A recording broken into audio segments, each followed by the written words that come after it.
So before I start, I just want to acknowledge the people of the Kulin Nation on whose land we find ourselves today, acknowledge the elders past, present and emerging.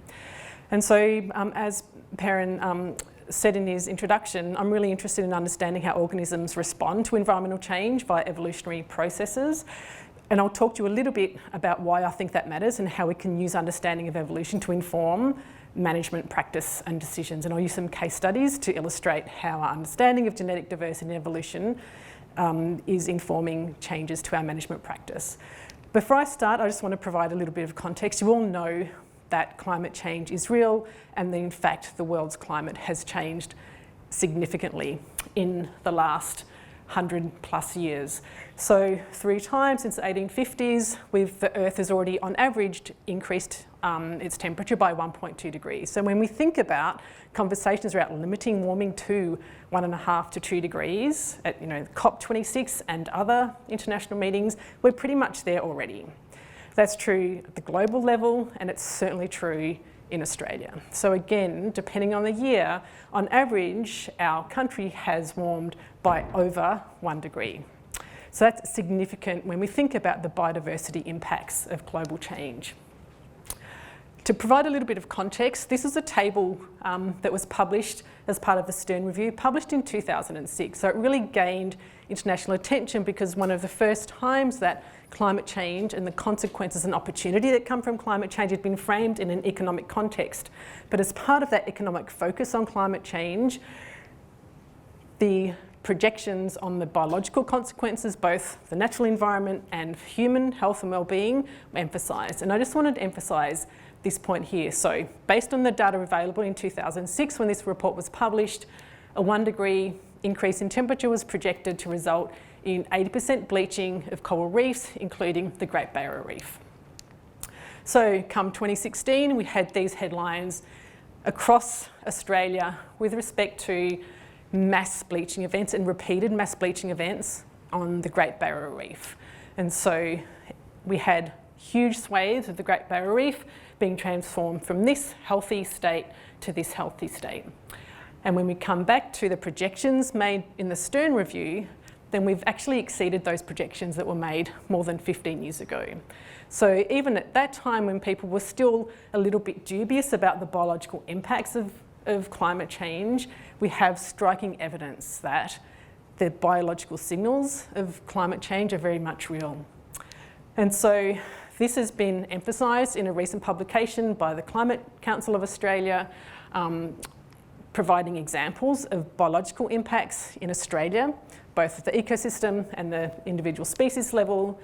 In a paper that we published earlier this year, we also took those biological impacts of climate change up to the ecosystem level and talked about and recorded and made as much notice as we could and attention of the fact that we can already see really strong ecosystem level impacts of climate change in Australia. And when we look at data from the Antarctic, the subantarctic and terrestrial, freshwater and marine ecosystems in Australia.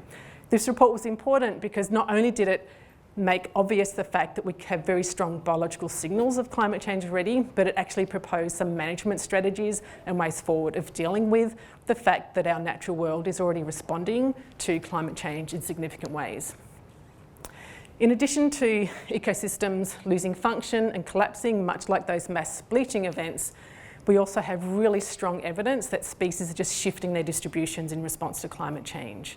And there are impacts both in terms of the ecosystem level, there are consequences for human food security, there are consequences with respect to disease, because we have fisheries in pretty much every ocean of the world are shifting their distributions. So that, on the one hand, has implications for food security. Most of the world's population rely on fish as their source of protein. So when you start having boundaries and access to those fisheries shifting as a consequence of range distributions under climate change, there are implications not just with respect to governance, and the geopolitical consequences of those biological responses, but there are implications at the ecosystem level and of course with respect to human food security.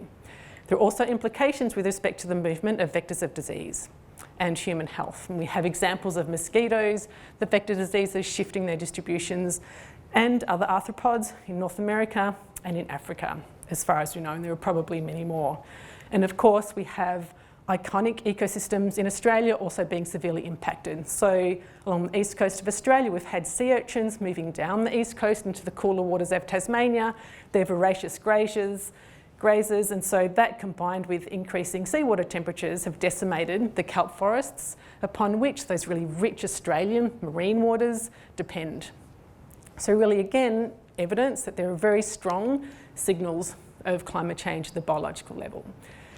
And again, this review paper provided that really broader context, and they summarised again the evidence at every level of biological organisation. So whether we're thinking about genetic variation in individual genes that we know underpin the capacity to adapt to climate change, right up to the community and habitat quality and ecosystem levels of biological organisation, we know that biological systems are responding to climate change, regardless of whether they're in the marine, freshwater, or the terrestrial context.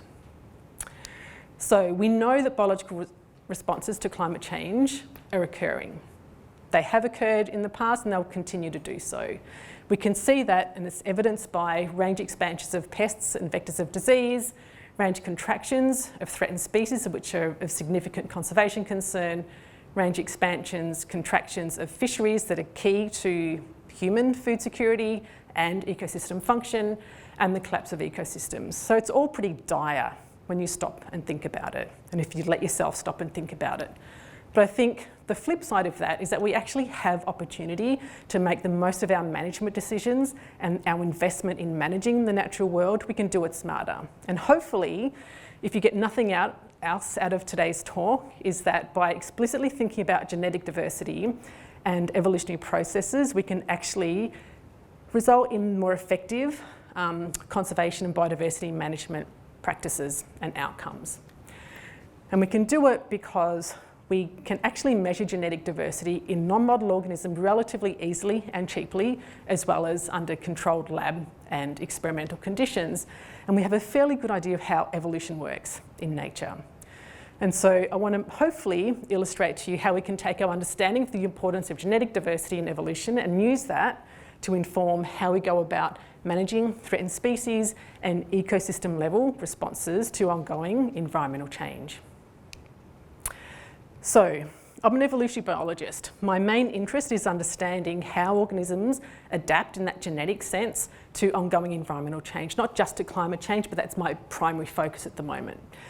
Traditionally, the thought was that evolution just happens way too slowly to matter with respect to contemporary climate change and with respect to the management decisions that we need to make now with respect to managing biodiversity responses to ongoing climate change, habitat loss, pollution, overexploitation.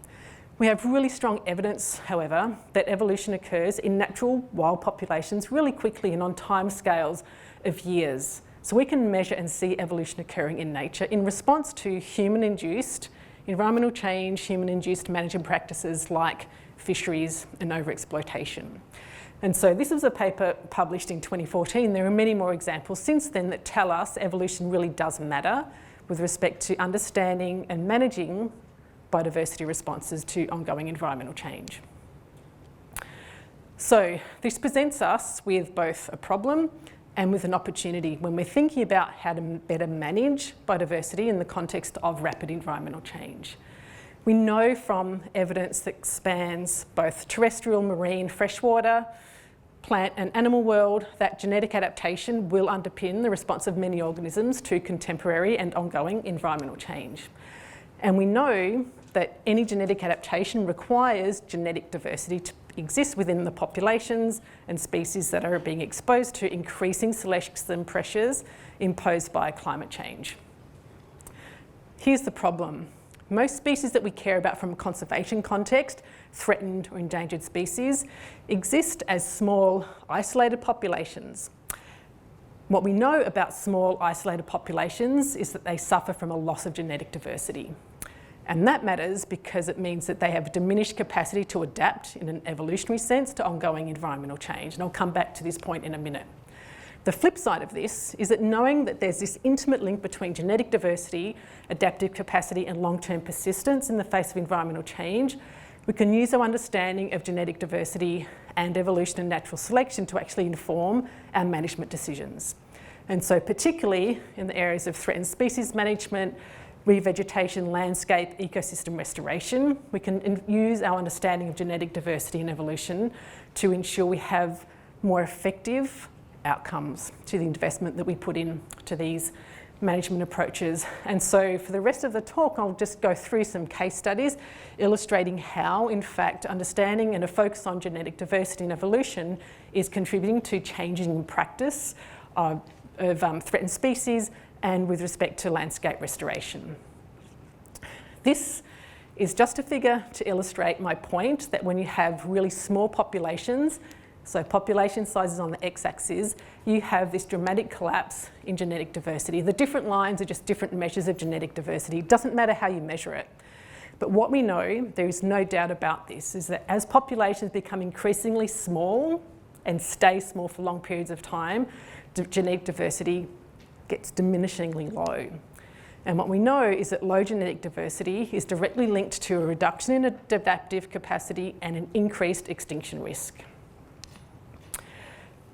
We knew this a really long time ago. So here was a paper published in 2004 by Dick Frankham, an Australian conservation geneticist, and he really led the way in pushing for genetics to become central to our thinking of conservation biology. And in this study, they actually just assessed levels of genetic diversity in threatened species and in their non-threatened counterparts.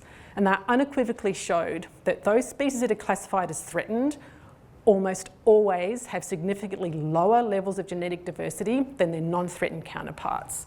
And so that's what this column is showing here. So the percent of threatened species that have significantly lower genetic diversity than non-threatened counterparts. And they made the point that with threatened species, their decline, while it's some part is driven by habitat loss over exploitation, it is also incredibly significantly driven by loss of genetic diversity. And so here we've got really strong evidence again of this link between genetic diversity and vulnerability and extinction risk. So we can use this to inform how we think about managing threatened species in the face of the added risk of climate change. So threatened species exist as small and declining, usually, isolated populations. And it's because of that status that they become the focus of conservation efforts, because we don't want to be in charge of losing species to extinction. The fact that they persist as small, isolated and or declining populations is that they lose genetic diversity. They've already lost it and they will continue to lose genetic diversity as long as they stay small and disconnected from other populations that can bring in new genetic variation via gene flow and migration. And so they've got reduced adaptive capacity, high extinction risk.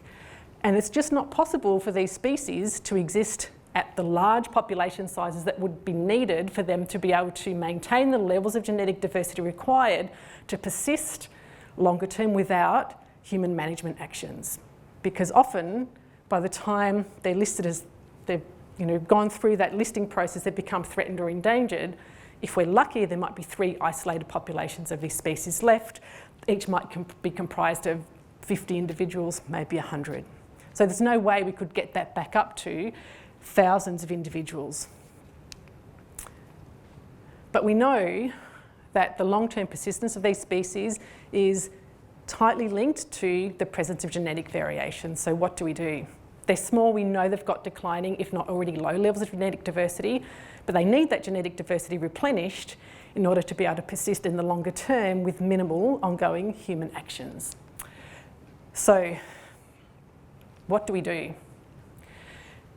My colleagues and I had spent a long time thinking about this, so a lot of our research was on Drosophila species and other invertebrates because we could actually perform genetic and experimental evolution experiments in the lab and in the field.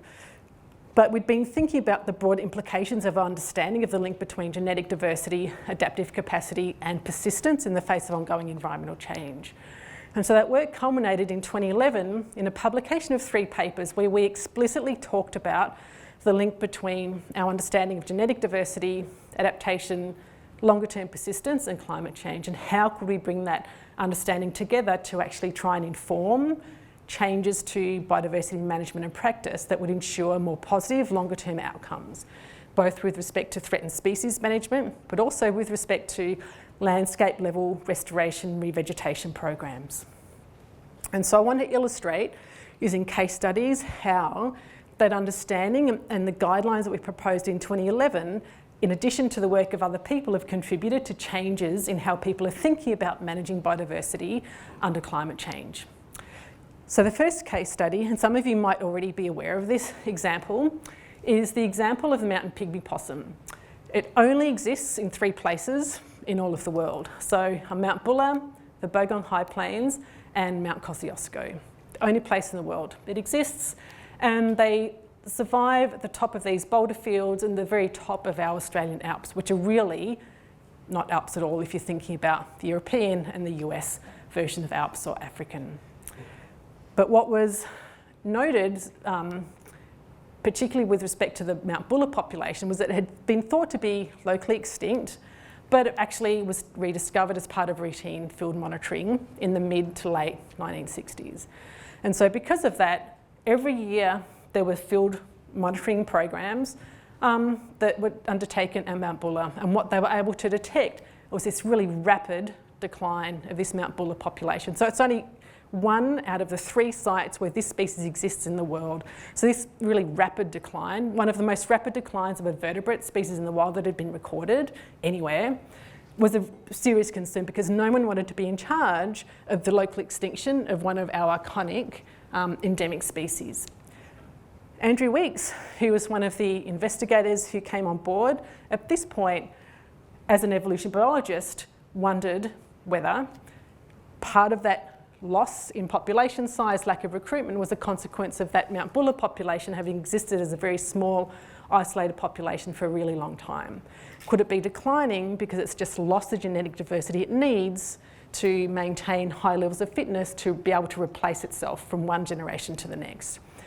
And what they found when they compared genetic diversity of the Mount Hotham, so one of the larger populations of the Bogong High Plains, to the Mount Buller population in red, is that regardless of how you measured genetic diversity, there was a rapid decline in genetic diversity in the Mount Buller population that paralleled that steep and rapid decline of the population itself, and that wasn't evident in the Mount Hotham population that is comprised of thousands of individuals. So that was the first hint that this rapid decline of the Mount Buller population might be driven by an absence of genetic diversity.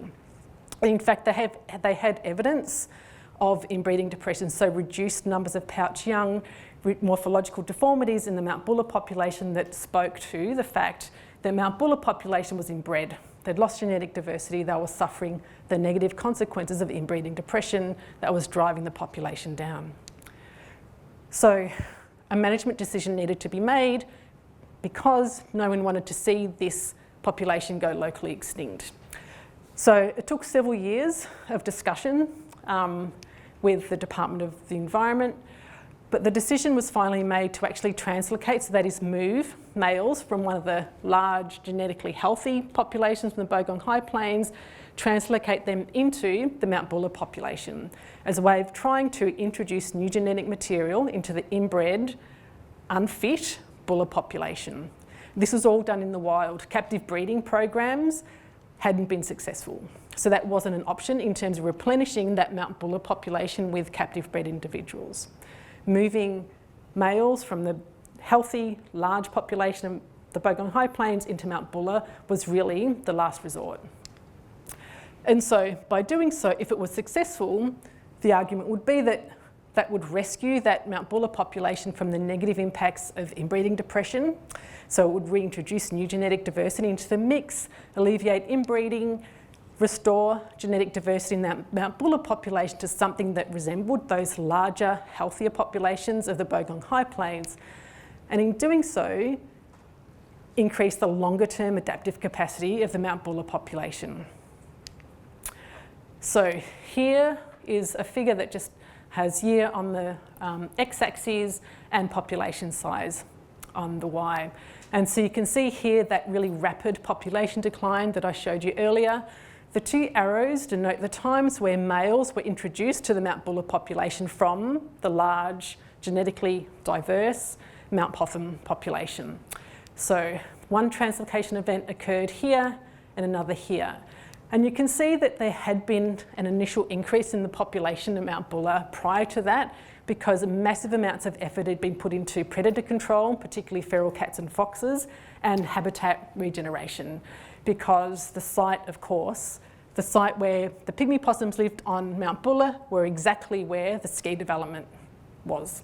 And so as ski runs expanded, habitat was lost. So there was a massive investment in habitat restoration by the Mount Buller Corporation, massive effort to controlling predators. And so we saw some decline, but there were indications that that decline had actually plateaued.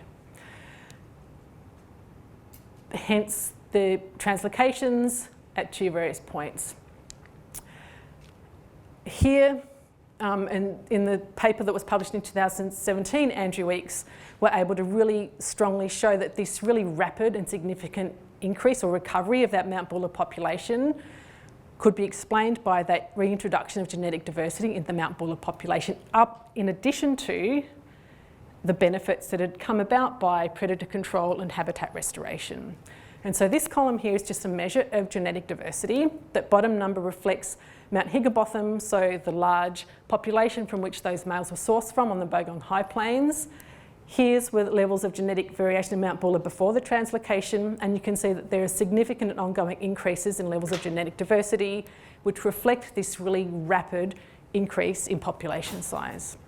So this was the first time that a wild-to-wild translocation had occurred anywhere in Australia, and it took several years of really intense lobbying by Andrew Weeks and his co-workers to actually get permission to undertake this. But it was based on work that Andrew had done and the guidelines that we and others had developed, trying to guide how do you make decisions about when to move animals from one place to another in order to save populations from almost guaranteed local extinction. And since this event, many more states and agencies have actually developed formal guidelines for translocations, and it has become much more of a normal process with respect to one of the first things, or the list of things that we might consider as a management option. Then translocations are actually considered as something that might be worthwhile, provided the pros and cons of risks and benefits are considered within the risk assessment frameworks that have been developed. So one example of where explicitly making a management decision that was just focused on managing levels of genetic diversity in a threatened species actually resulted in a much better management outcome than if that decision had not been made. So a really clear example of the benefits of thinking about genetic diversity when we need to make decisions to manage threatened species. And explicit consideration of genetic diversity and how we manage threatened species is being considered at all levels now, both local, state government, federal levels, across many countries, but also at the level of the IUCN. So I've talked about how explicitly thinking about genetic diversity can really improve management outcomes in the context of threatened species. It's equally relevant when we're thinking about landscape restoration or managing landscapes in the context of ongoing environmental change. In Australia in particular, there's been a huge effort on landscape restoration, in large part driven by the consequences of government policy after the First and Second World Wars to actually clear huge tracts of Australia as part of the soldier-settler scheme. So we had soldiers returning from the First and Second World Wars. They were given parcels of land. Not sure if that was really much of a recompense for being on the Western Front or in the trenches, but the condition of receiving those parcels of land is that those farmers had to clear it. So the large-scale clearing that we're now grappling with as an environmental problem is a consequence of government policy put in place after the First and Second World Wars. And we know that highly degraded land is just not productive at all.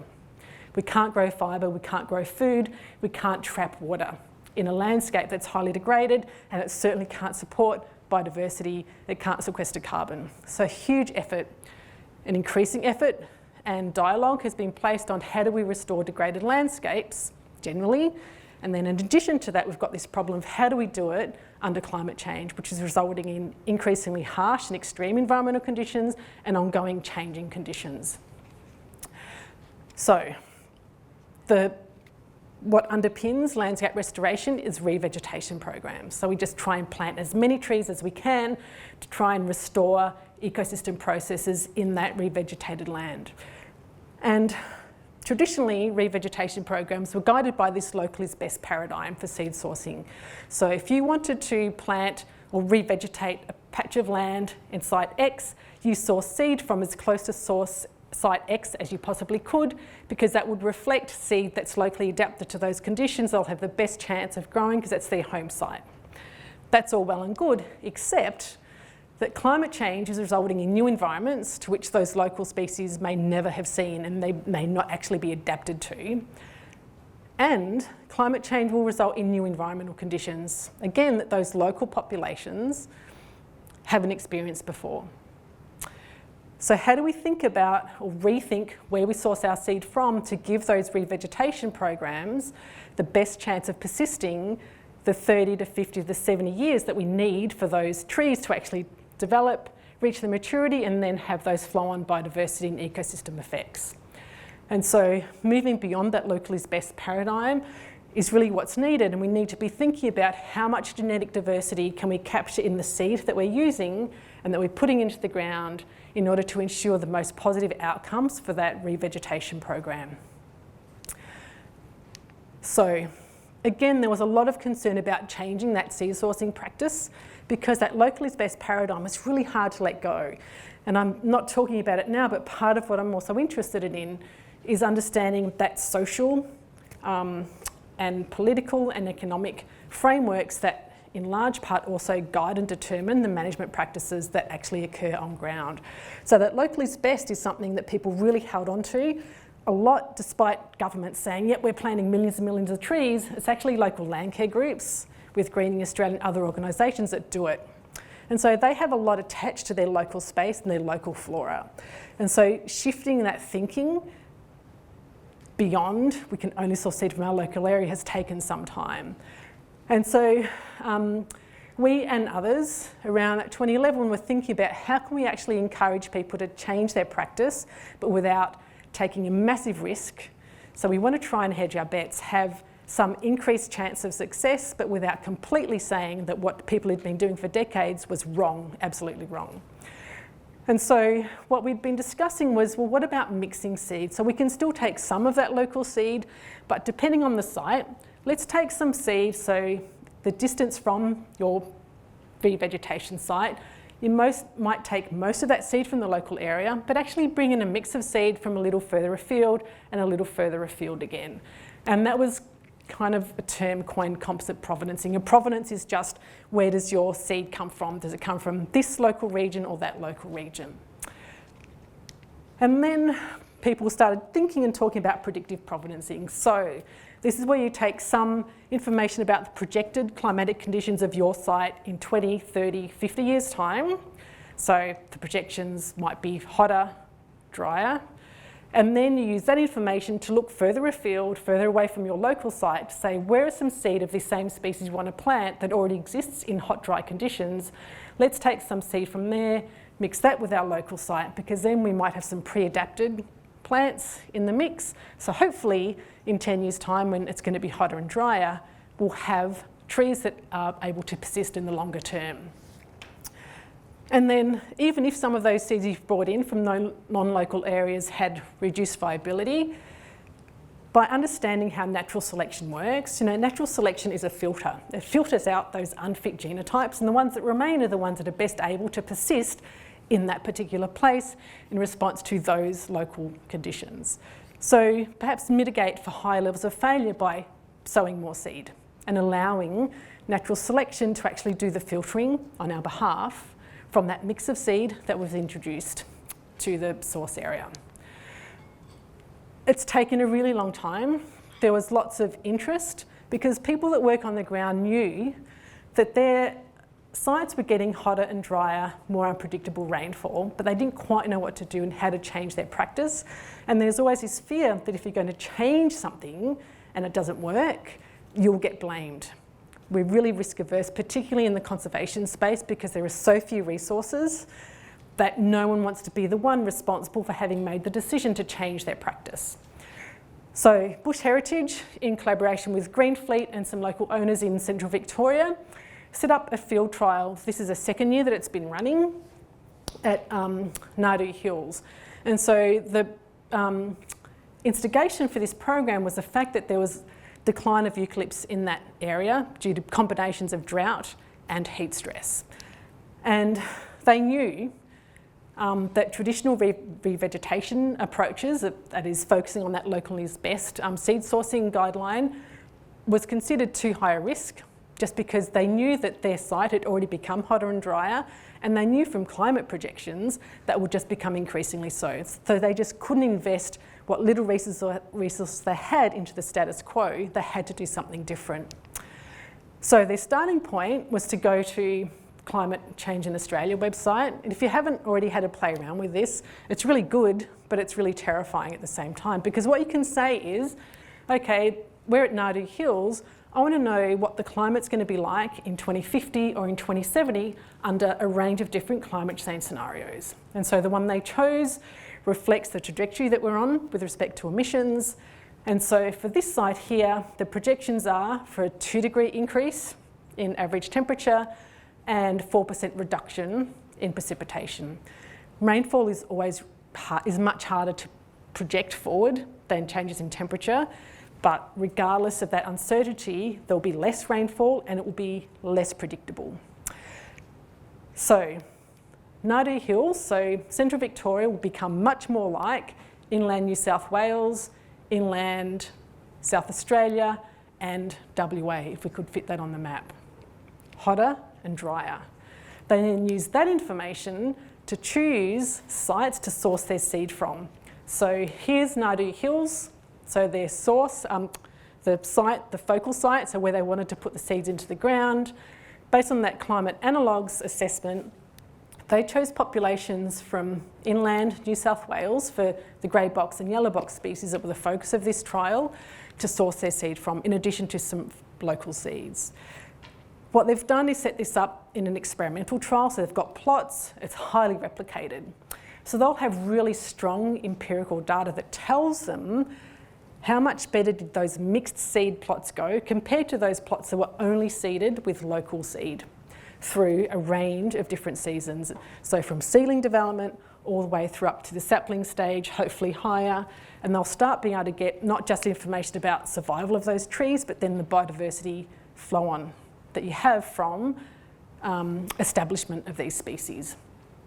So it gives them some data that backs up their change management practice to say, look, those sites that we planted that were mixed seed actually have done better in the 5 to 10 years since we did it than the local seed, so we need to use this practice moving forward. What it also provides though, those trees that do survive are the ones that were able to survive those changing conditions, so they then become a source of seed for future and ongoing revegetation programs. So they become seed production areas. So you have this twofold benefit. So Bush Heritage, as an aside, Gary McDonald played a lead role in this program. He was a volunteer with Bush Heritage. They have paid ecologists that have also been driving this program, but again speaks to the fact that environmental organisations, often NGOs or community groups, have very little money to drive change. So you need committed people that are linked into and understand the science. So Gary had worked with Ari Hoffman, he worked with myself, and so he was familiar with the concepts of genetic diversity and evolution. So he was like a conduit between Bush Heritage, but they were really looking to change their management practices on the ground and linking that to the thinking, the science that would help support that shift in thinking. It's also being taken up across other groups as well. So this was a program that was driven by Adam Miller, who worked with Ari Hoffman and myself. He's at Deakin University, looking at the Sylvia Banksia and restoring that across the volcanic plains of Victoria. And so here's Port Phillip Bay here. We've got the Victorian volcanic plains, and these red dots just denote the distribution of the populations of the Sylvia Banksia. And so they're taking a similar approach to what Bush Heritage have done with respect to restoring the Sylvia Banksia, starting off with small selected revegetation sites. So again, they're moving beyond this locally best paradigm. And it's been driven by community-based organisation. And so this was connecting country who's behind this Banksia program, but it's really being driven by them understanding that status quo just won't cut it. When they really want to have as much value from the time that they put in and the resources they put into restoration programs, they need to rethink how they go about managing species of concern, but also their biological ecosystems and communities.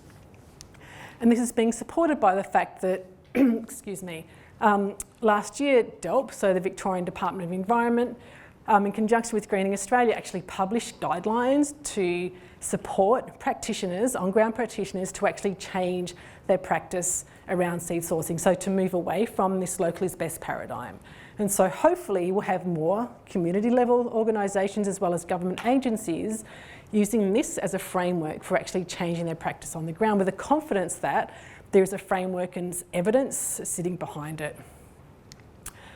I'm just going to quickly end by thinking about how do we make assessments of vulnerability. And so often we use modelling to map where a species' current distribution is. We'll change the climate layers to then project climate change over that species' current habitat. And then we'll look at the change in habitat suitability to inform us of, oh my God, that species is going to completely run out of suitable habitat under climate change. And that's ignoring land clearing that we haven't quite got a handle on yet as well.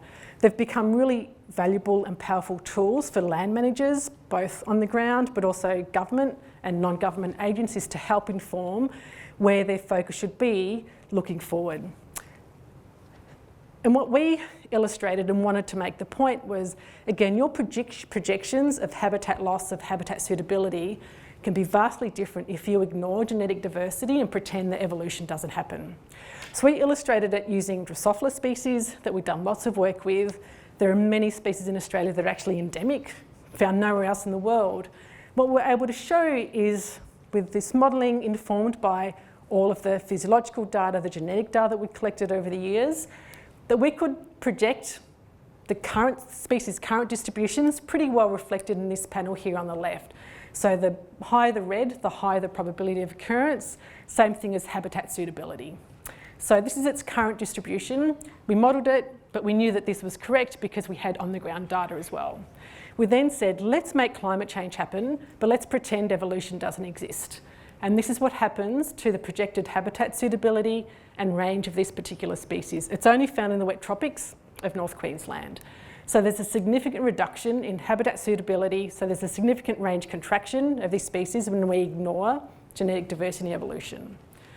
When we allow evolution to occur and allow that species to respond to changing climate via genetic adaptation, we see that there are higher probabilities of occurrence and persistence compared to if we ignored evolution. So in the context of some species that may not yet be threatened, but they could become threatened, explicitly thinking about genetic diversity and evolution in our models that we use to inform predictions of vulnerability, actually we reversed projected losses of many species ranges by up to 33% when we actually allowed evolution to underpin the response of those species to the modelled climate change. So that could be good. So for some species, perhaps evolution can actually buy them time for us to get our act together to better protect existing habitat and to try and rein in some of those emissions, to try and keep warming within that 2-ish degree range. The flip side of that, of course, is you can do exactly the same thing to get much more accurate projections of where vectors of disease will end up under climate change, because we know that they're already changing their ranges in response to contemporary climate change. We know that means that the burden of disease will shift across boundaries, but also within countries. This was highlighted in 2009 by a paper that Mike Carney and Ari Hoffman led, focused on Aedes aegypti, which is a mosquito that vectors dengue. So at the time, dengue occurred sporadically, and it was only restricted to the Cairns region. They wanted to know to what extent would this mosquito be able to become established in Darwin under climate change scenarios, taking what we know about its physiology, its genetic diversity into account. So they undertook a modelling exercise to model what would happen, what's a likelihood of this mosquito becoming established in Darwin, which is this little triangle here, pretending that evolution doesn't happen, and under 2 different scenarios where we let evolution happen. And they let this scenario play out. So the more generations, so the bluer the colour, the more generations of this mosquito can become established every year. Once that happens and a mosquito becomes established, you then have the risk of the disease becoming a burden in a new place. So then there are significant public health consequences of this vector becoming established in a place where there's never been any need to think about managing mosquito populations. So vastly different predictions of establishment if you allow this mosquito to respond to climate change via genetic adaptation, as opposed to if you pretend that evolution doesn't exist. Really different management implications from a human health and disease burden perspective. So again, moving forward, we need to be taking this into account when we think about the epidemiology of disease, and particularly vector-borne disease. This was in The Guardian yesterday. So it's not just a theoretical exercise. You know, we know that patterns of rainfall in Australia is changing. We'll have increasingly sporadic but perhaps heavier falls. We know that human behaviours change, so many more of us have water tanks that may or may not be sealed properly. We might have tubs of water sitting around. This is where these mosquitoes live. And so again, thinking about how can we better manage the threat of these disease vectors moving into places where we've never had to think about managing disease before, maybe not dengue, but Ross River fever and other vector-borne diseases certainly are things that in Melbourne we're probably going to have to start thinking about managing and reacting to in the not too distant future. So hopefully what I've been able to convince you of is that we really do know enough about genetic diversity and adaptive capacity and evolution to be able to fit both of those elements of biodiversity explicitly into management frameworks. This was a framework published by Steve Williams, Ari Hoffman and others, 2008, but I think it still does a pretty good job of illustrating where we can put explicit consideration of genetic diversity, the actual biology of organisms, their physiology, and their adaptive capacity, and have that explicitly part of frameworks that we use to guide management decisions, not just for biodiversity that we care about, but for biodiversity that we don't really care about, like pests of agriculture and vectors of disease. So on that note, I'll leave it there. I just want to acknowledge Ari Hoffman and Andrew Weeks. I did my PhD with Ari, so did Andrew. We've been working together a really long time. We've been thinking about this problem for a really, really long time. And so hopefully you appreciate the argument that I've made today. A lot of the work was based on work that Vanessa Cullerman, who's a future fellow in the school at Monash here, and Belinda van der Heerwaarden, who's now at Melbourne, undertook as PhD students with us and as postdocs, and of course many people who've worked with me in my lab.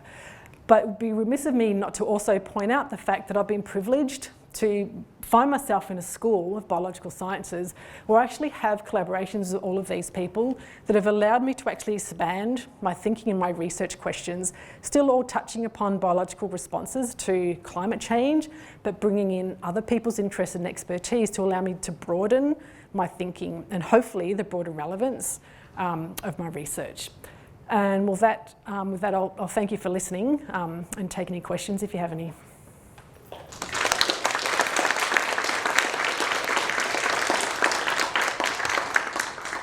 Thanks, Carl. I've got a short civil biology. That was fabulous.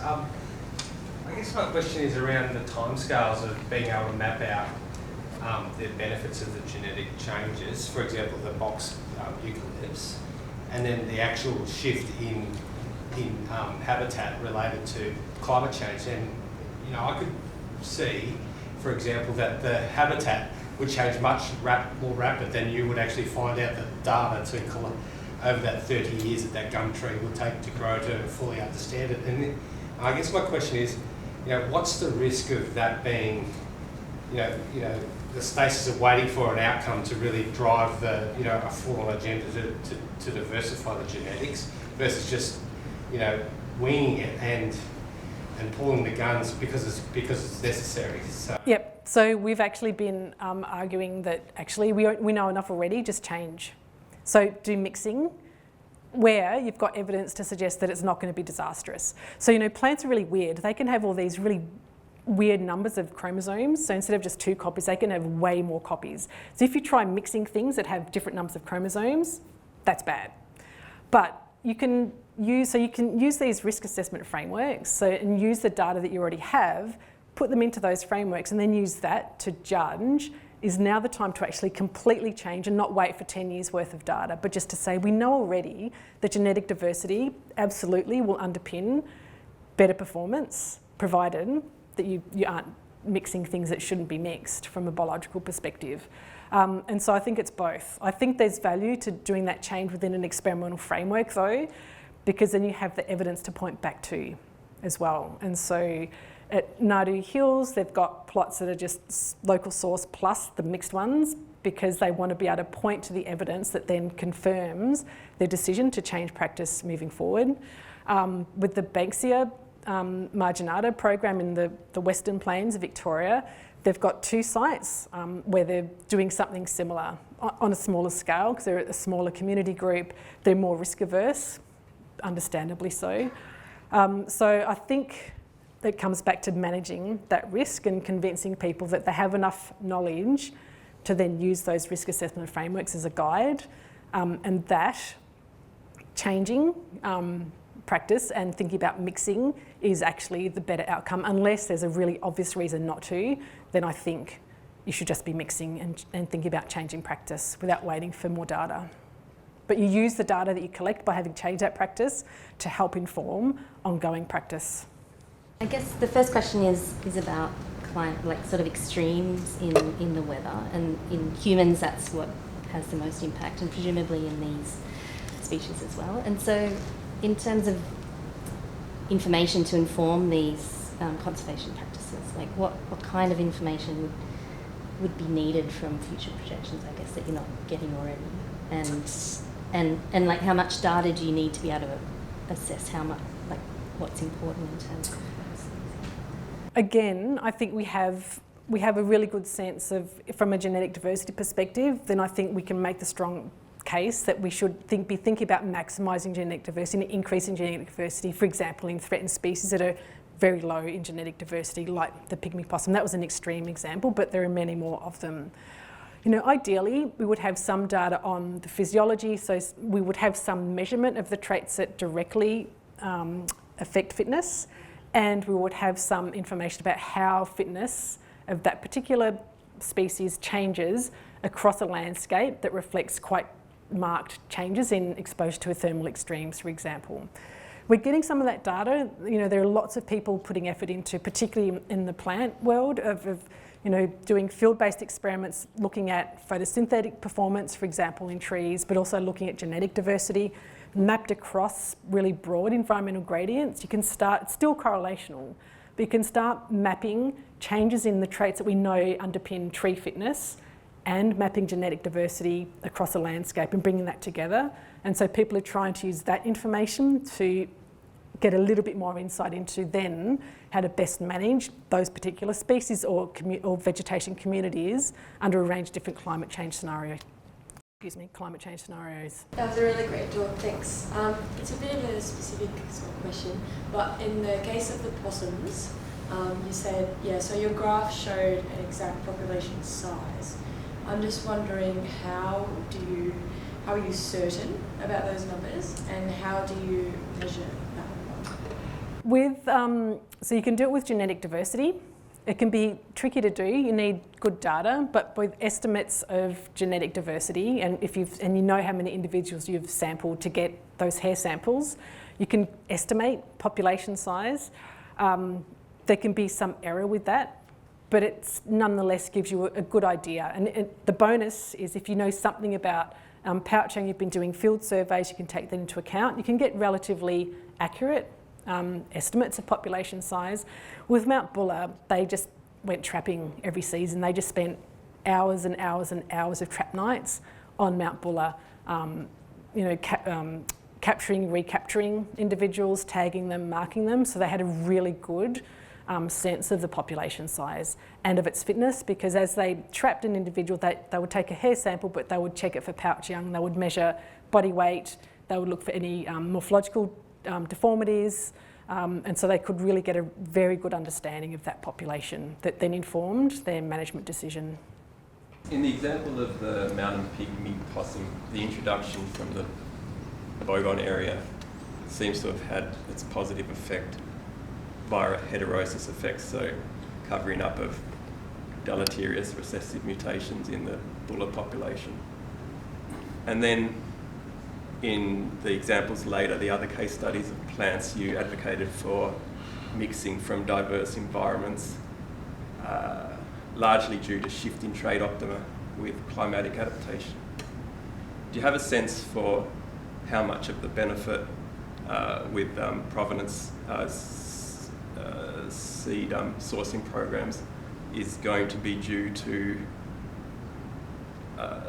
heterosis effects, so creating heterozygosity in the admixed population relative to actually introducing new climate adapted variants to that local environment? I don't think it'll just be that. There might be some initial cases depending on how genetically depauperate that local population is and that focal site. I don't think that will be the only benefit. I think there'll be broader benefits beyond just that bringing together of heterozygotes by introducing new genetic material. There are provenance trials. Part of the Nadu Hills trial is they're taking samples to do genomic analysis as well, and that's what they're doing as part of the mountain pygmy possum program that is ongoing. So actually they've got genomic data, so they're actually trying to look at the genomes to find out what's happening, and they can, through their subsequent sampling, look at hybrids and actually look at parentage and get a pedigree of that Mount Buller population. So they can actually see who's breeding with whom, whose genome has become more common or less common in Mount Buller. Is it the Mount Higginbotham or is it still the Mount Buller population? And there seems to be a real mix. And I suspect that would also be the case with revegetation programs, where some element of seed mixing is used as opposed to focusing on that just locally sourced seed.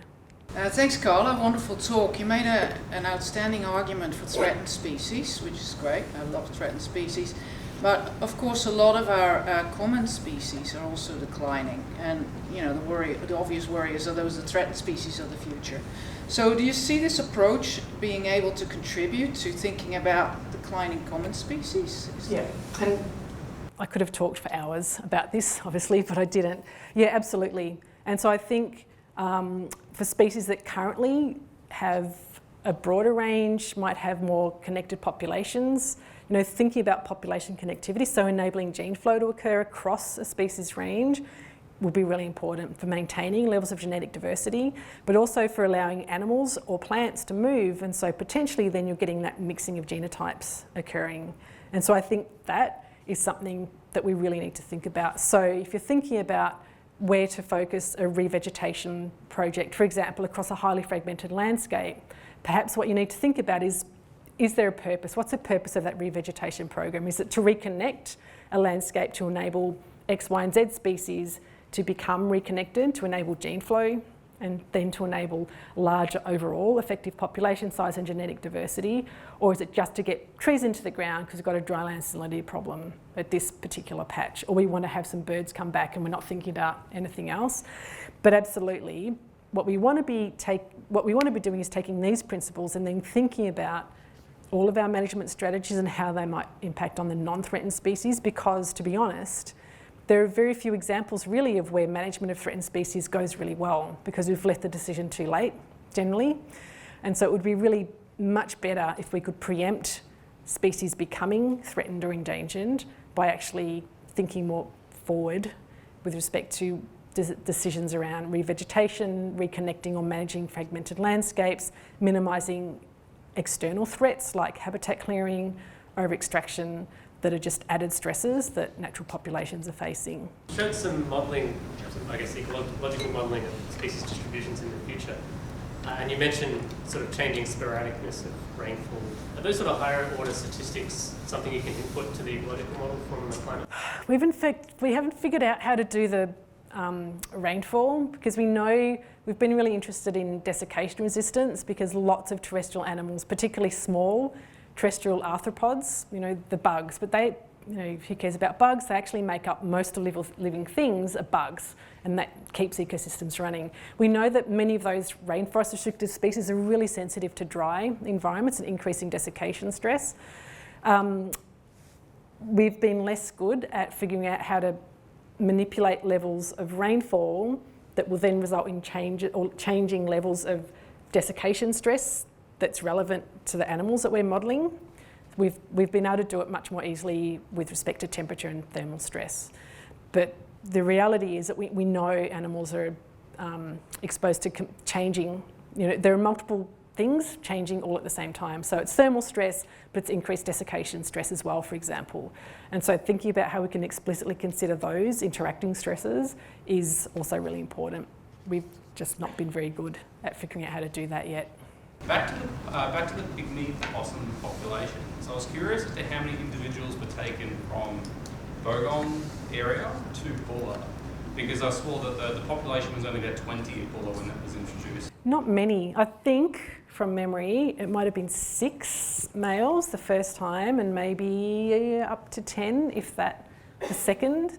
There are really strict guidelines with good reason enabling that allowed them to make that movement. So there were quite small numbers. You would naively think that there's no way 6 males are going to make any difference at all, or another 6 males make a difference. But actually they did. And so it actually just goes to show when you're starting from a very low base with respect to genetic diversity, just the influx of new genetic material can just have an enormously positive impact. And then you start getting mixing between those. So what they know is that those males mated with females, but then since then, because they're tracking parentage, they can see that there are hybrids that are then mating with native Mount Bullas and with hybrids. So they're getting real mixing happening as well. And that is also contributing to that increase in genetic diversity, in addition to that second translocation. Just on that as well, then, do you see it becoming common practice that individuals are taken from Bulla, for instance, to the Bogon site as like a preemptive measure against biodiversity loss in other areas? I don't think so, just because those Mount Bogon populations show no sign of decline, and they're really large from a fitness perspective. There's no sign of declining numbers of pouch young, no morphological abnormalities. The levels of genetic diversity are as high as you would expect in terms of an outbred, genetically fit population. And so there's no evidence that suggests that those populations are in need of any management actions. And I guess, the first point of these risk assessment frameworks that many people have developed is really, do you really need to do it? What's the consequence of not doing it? What's the consequence of doing it? And it's really a needs as basis. And most people that are implementing this management program are really doing it generally as an action of last resort. When it comes to threatened species, there's more scope for being preemptive about it, particularly when we're thinking of managing threatened species that are now increasingly being found in predator-free enclosures. That's a massive undertaking, particularly in semi-arid and arid Australia, with really large not-for-profit organisations buying up cattle stations, removing stock, and then putting up these massive predator-proof fences and then rewilding those sites with native mammals that have become locally extinct. Then it becomes this question, the same principles apply. You don't want to have inbred individuals being used to restock these really big sites. So then you might be a little bit more preemptive and thinking about where do you source individuals from. On a sort of more practical note, you did mention it a little bit in your talk, and I thought it was really interesting. You said that a lot of the actual conservation actions happen at a very local level, and I'm from Central Victoria. I know that the conservation groups around there are definitely still thinking about local is best. And I was wondering whether you had any guidance for any really approachable or like community-friendly resources that could be used to try and actually change people's minds on the ground. And yeah, so the guidelines published by DELP in conjunction with Greening Australia I think are pretty good, and they were taking a step forward, I guess, from Nicola Hancock. She's based in New South Wales. She developed a publication, New South Wales focused for the catchment management authorities in New South Wales that was like a practical guide for how to go about changing practice and a rationale around it. But the DELP framework is pretty approachable in terms of a resource that's easy to read and is written in plain English. And then I guess finding people, Adam Miller, who's been working with the Western Plains Banksy Marginata program, he's gone out and spoken to the local community and the community groups involved, and I think that's made a really big difference in terms of convincing communities to buy in to thinking about changing practice as well. Enjoyed it. Thanks, Perrin.